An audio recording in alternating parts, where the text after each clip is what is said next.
Welcome to the tutorial on rationalizing the denominator. I'm going to try this a different way than usual. So here goes.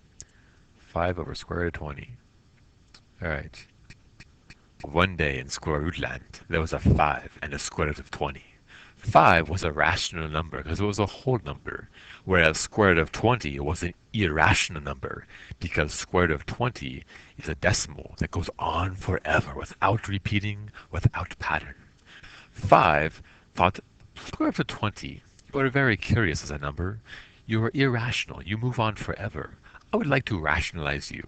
Square root of 20 said, no, you cannot rationalize me. I am square root of 20. I am irrational, and there's nothing you can do about it. But 5 knew that it could do something about the 20. It could multiply by 1. But the square root of 20 just laughed. Ha!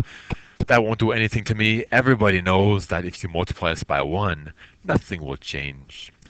But 5 had something evil planned. It knew that it could do something with this 1 to rationalize square root of 20. So while the square root of 20 was sleeping, 5 slipped in, erased the 1, and put something else in its place. It put a different version of the number 1. Square root of 20 divided by square root of 20. Because 5 knew that anything divided by itself is the same as 1. When square root of 20 woke up, it was surprised. It found right next to it, well, the 5 times square root of 20, it had moved to the top, and on the denominator, there was a square root of 20 times another square root of 20. The square root of 20 realized, oh my gosh, this isn't good, because there are two 20s in a square root. And everybody knows that if you have two 20s in a square root, one must die. So the original 20 died, and the extra 20 slipped outside the square root prison. So we have 20 outside the square root prison, and in the numerator, 5 times square root of 20. How did you do that? Said the square root of 20. You've moved me from the denominator to the numerator. 5 just laughed. Ha! I know mathematics, said 5. I don't know where my story's going from here, but seriously, we've gotten through this part, so let's just keep going. This would be the end of the story because you have successfully rationalized the denominator. In other words, you've turned the evil square root of 20 into a whole number, positive 20, and that is a rational number. So this is essentially the end of the problem.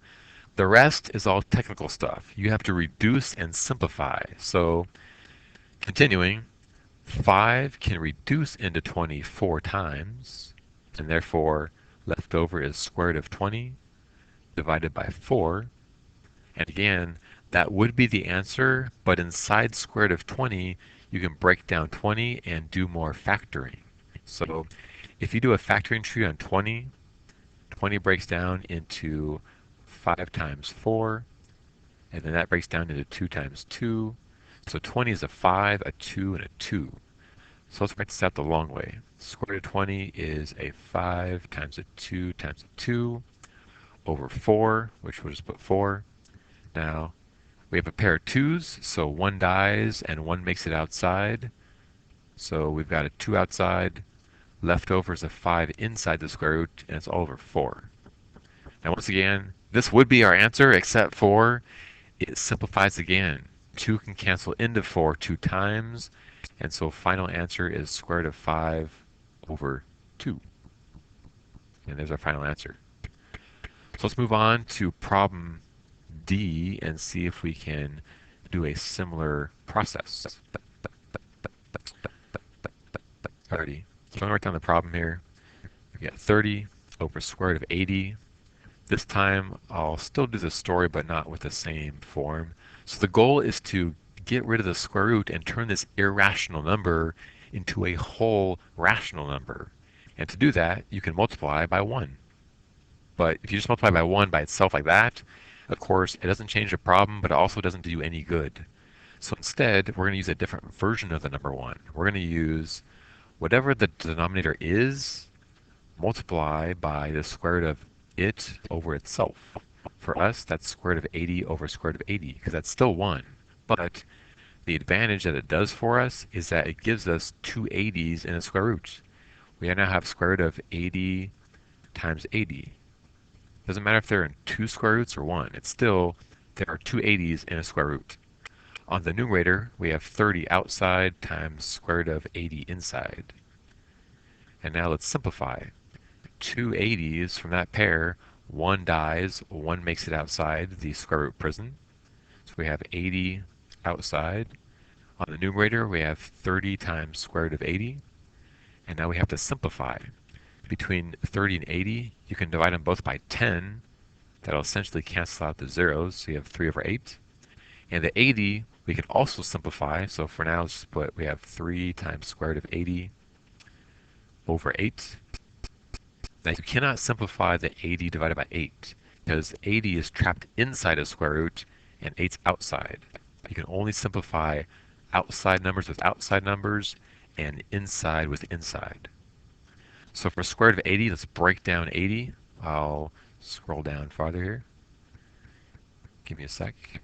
All right, I've got more space. So breaking down the square root of 80, 80 breaks down into 2 times 40, and then 2 times 20, and then 2 times 10, and then 2 times 5. So at the end, all these numbers is what 80 consists of. So we've got equals 3 times the square root of 1, 2, 3. There are 4 2's. 1, 2, 3, 4, and then 1 5 inside of 80. So there's 80 broken down into prime factors. Now let's look for pairs. There's a pair of 2's here. There's a pair of 2's there. From each pair, one must die for the good of the other. That slips outside. So we have a 2 outside, another 2 outside, and then a 3. So we have 3 times 2 times 2. Let's do that. We have 3 times 2 would be 6. Times 2 is 12. But instead of putting 12, I'm going to put them multiplied together separately. So we have 3 times a 2 times another 2. And left inside the square root is the 5 that had nobody to break out of prison with. And it's all over 8. And then final answer, actually, you know what, let me back up. I'm going to take my 8 and break that down too. Because I want to. All right, so 8 is, let's say, 4 times 2. There. Now that I broke down the 8 and left these factors separate, I can see the canceling easier. So we have 2 and 2 can cancel. And then this 2 can go into 4, leaving 2 more behind. And our final answer for cleanup will be, on the numerator, we have just a 3 outside and a square root of 5 inside. So we have 3 times root 5. Then all over a single 2. There's our final answer.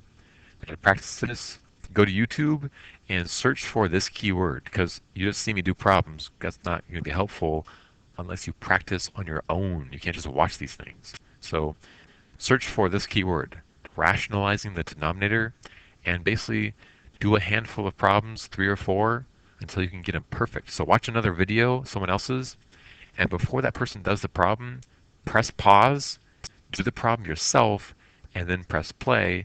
And once you can do 3 or 4 problems correctly in a row without messing up, you're good to go for Tuesday's test. So see you next time. Have a great day.